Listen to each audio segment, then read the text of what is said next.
Pentagon without any military interception. Had Hani Hanjour wanted to inflict maximum damage, all he had to do was continue his trajectory and nose down into the roof of the Pentagon. Instead, he begins a complicated 330-degree turn, dropping 7,000 feet and exposing himself for an additional 3 minutes while executing a maneuver described by experienced pilots as nearly impossible, requiring professional expertise. In essence, an amateur pilot considered a waste of resources by instructors, who was unable to control a small Cessna in August 2001, executed this nearly impossible maneuver in a 757 with skilled precision a month later. Todd Lewis is working radar at Dulles Airport. One of my colleagues saw a target moving from the northwest to the southeast. And it was just a countdown, 10 miles west. And she notified the supervisor.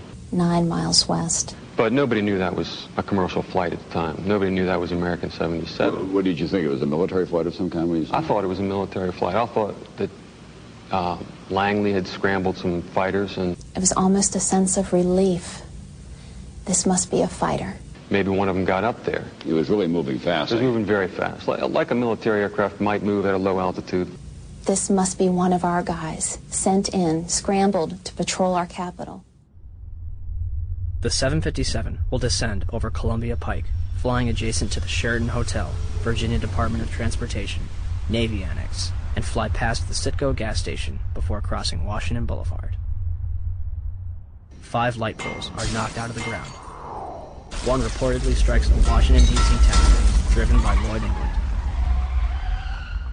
Flight 77 manages to hit the only section that was reinforced to withstand a terrorist attack, including reinforced steel and blast-resistant Kevlar windows an 1.5 inches thick. The renovation, planning for which had begun in 1991, was only days away from completion. Had the plane struck anywhere else, the casualties and damage would have been far greater. An area that normally would have housed up to 5,000 occupants yielded 125 casualties. The section hit was the headquarters of Naval Operations, Naval Intelligence, and the Navy Command Center. Army personnel were also killed. A number of accountants and budget analysts were also present at the time and killed in the attack. The Arlington County After Action Report states that important budget information was in the damaged area. It's interesting that 24 hours prior, Donald Rumsfeld publicly made this announcement. According to some estimates, we cannot track $2.3 trillion in transactions. According to the 9/11 Commission report, the military was unprepared for the transformation of commercial aircraft into weapons of mass destruction. Counterterrorism forecaster Marvin Citron authored a report in 1994 for the Department of Defense, warning of Washington's vulnerability to terrorist attack. We predicted a plane could have crashed into the Pentagon. That's about as specific as you can be. If you made a right turn at the Washington Monument, you could hit the Pentagon. A left turn, you could hit the White House. Back on October 24th, 2000, the Pentagon conducted MASCAL, a mass casualty exercise which simulated the impact of a Boeing 757 into the building. Why, when Vice President Dick Cheney was aware of an incoming aircraft up to 50 miles away, were employees allowed to remain in the building? Had a single alarm gone off inside the Pentagon, 125 people would be alive today, and hundreds more would not be suffering.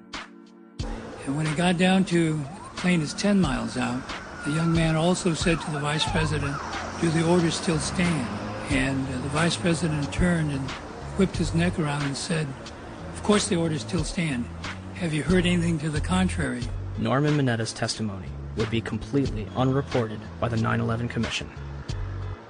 It would also be censored from the online archives of Commission hearings. A spokesperson from the National Archive claimed that it was a technical snafu. The 9/11 Commission will later conclude that Vice President Dick Cheney did not reach the bunker until 9:58. My main concern is that in your testimony, you stated that Vice President Dick Cheney came into the was it the POEC office at 9:20 is when you arrived, and he was already there. He was gone in front of Meet the Press, and he said that he was there at 9:38. They did that because they'd received a report that an airplane was headed for the White House. This is Flight 77, which had left Dulles. Flight 77. It left Dulles. Best we can tell, they came initially at the White House. The plane actually circled the White House? Didn't circle it, but was headed on a track into it. Tracking it by radar. And when it entered the danger zone and looked like it was headed for the White House was when they grabbed me and evacuated me to the basement. The plane obviously didn't hit the White House, turned away and we think flew a circle and came back in and then hit the Pentagon. Yeah, the 9/11 Commission report puts him there at 9:58 that morning. 58? Yeah, I don't know if you got a chance to read it, but it puts him half an hour later. So I don't mean to ask a rhetorical question, but to the best of your recollection, was Vice President Dick Cheney already there at 9:20? The flight you're referring to is the flight that came into the Pentagon. This was before American Airlines went into the Pentagon. Yeah. Norman Mineta was in the bunker with Cheney, and so the fact that wasn't in the 9/11 Commission report was rather odd, don't you think? Yeah. Who was that young man? Did anybody ask who that young man was? How could Dick Cheney, or anyone in the administration, especially after an aide warned him a plane was 50 miles out and 2 planes had already struck the World Trade Center, allow the Pentagon to be struck? Am I prepared to believe that Dick Cheney would be capable of knowing about this kind of attack on the Pentagon, for example, and allowing it to happen? Well, from what I know about Dick Cheney, yeah.